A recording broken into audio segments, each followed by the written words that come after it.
Je me souviens encore de la première fois où j'ai entendu parler du mystère de la Maison des Murmures. Située à la périphérie de notre petite ville, cette vieille bâtisse en ruine était entourée de rumeurs et de légendes. On disait que quiconque s'y aventurait entendait des voix chuchotées dans l'obscurité, des voix qui n'appartenaient à personne de vivant. Intrigué par ces histoires, j'ai décidé de mener ma propre enquête. Armé d'une lampe torche et d'un enregistreur, je me suis rendu à la maison une nuit où la lune était cachée derrière des nuages épais. L'air était lourd, chargé d'une tension presque palpable.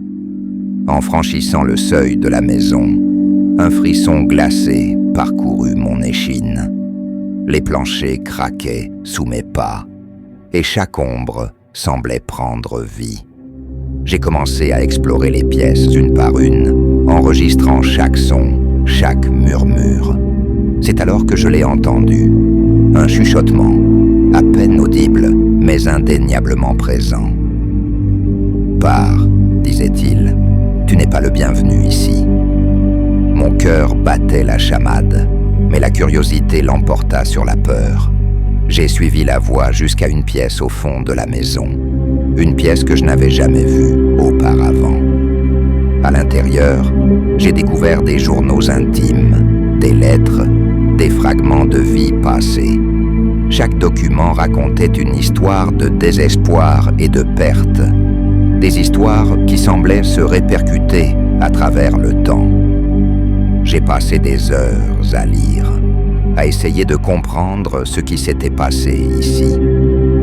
En quittant la maison à l'aube, je savais que je n'avais fait qu'effleurer la surface de ce mystère. Mais une chose était certaine. Les murmures de la Maison des Murmures continuaient de résonner en moi, me poussant à revenir encore et encore, jusqu'à ce que je découvre la vérité.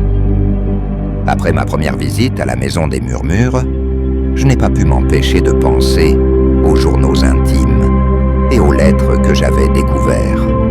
Chaque document semblait raconter une histoire inachevée, un puzzle dont il manquait des pièces. Déterminé à découvrir la vérité, j'ai décidé de retourner à la maison, cette fois avec un plan plus structuré. Je suis retourné à la maison en plein jour, espérant que la lumière du soleil dissiperait une partie de l'atmosphère oppressante. Armé d'un appareil photo et d'un carnet, j'ai commencé à documenter chaque pièce, chaque détail. Les murs étaient couverts de graffitis, des symboles étranges que je n'avais pas remarqués auparavant. J'ai pris des photos, espérant pouvoir les analyser plus tard. Dans une pièce à l'étage, j'ai trouvé un vieux coffre en bois. À l'intérieur, des objets personnels, des bijoux, des photographies jaunies par le temps et une montre à gousset arrêtée à minuit. Chaque objet semblait chargé d'histoire, comme s'ils avaient été laissés là, en toute hâte. Alors que je fouillais le grenier, j'ai découvert une trappe cachée sous un tapis poussiéreux. Mon cœur battait la chamade alors que je l'ouvrais, révélant un escalier en colimaçon menant à une cave obscure. L'air était froid et humide, et une odeur de terre et de moisissure emplissait l'espace. En bas, j'ai trouvé une pièce secrète, remplie de livres anciens et de cartes. Au centre, une table recouverte de bougies éteintes et de parchemins. C'était comme si j'avais découvert le repère d'un alchimiste ou d'un occultiste. Les parchemins contenaient des incantations et des dessins de cercles magiques, des indices d'un passé mystique et troublant. En quittant la maison, je savais que j'avais découvert quelque chose de bien plus grand qu'un simple mystère local. Les murmures, les objets et les symboles semblaient tous liés à un événement tragique ou à un rituel oublié. Mais pour comprendre pleinement ce qui s'était passé, il me faudrait encore plus de recherches et peut-être l'aide d'experts en histoire ou en paranormal. Après mes découvertes intrigantes dans la maison des murmures, je savais que je devais approfondir mes recherches pour percer le mystère qui entourait ce lieu. Les indices que j'avais trouvés, les symboles, les objets et les parchemins semblaient tous pointer vers un événement tragique et surnaturel. Voici comment j'ai poursuivi mon enquête. De retour chez moi, j'ai commencé par analyser les symboles et les incantations des parchemins. J'ai contacté un historien local, spécialisé dans l'occultisme et les rituels anciens. Lors de notre rencontre, il a reconnu certains symboles comme appartenant à une société secrète du XIXe siècle, connue pour ses pratiques ésotériques.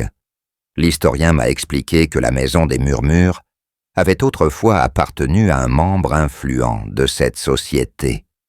Les objets personnels que j'avais découverts, ainsi que la montre arrêtée à minuit, étaient probablement liés à un rituel interrompu, un événement qui aurait pu causer la disparition soudaine des habitants de la maison.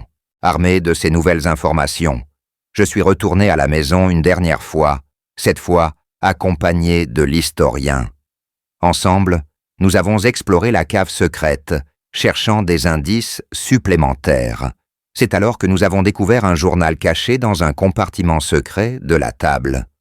Le journal appartenait au propriétaire de la maison et décrivait ses expériences avec la société secrète. Il parlait de rituels visant à communiquer avec l'au-delà, mais aussi des dangers associés à ces pratiques. La dernière entrée du journal mentionnait une nuit fatidique où un rituel avait mal tourné, entraînant la disparition de tous les participants. En quittant la maison pour la dernière fois, j'ai ressenti un mélange de soulagement et de tristesse. Le mystère de la maison des murmures était enfin résolu, mais il laissait derrière lui une histoire de curiosité humaine et de conséquences tragiques. J'ai partagé mes découvertes avec mes spectateurs, espérant que cette histoire servirait de leçon sur les dangers de l'inconnu.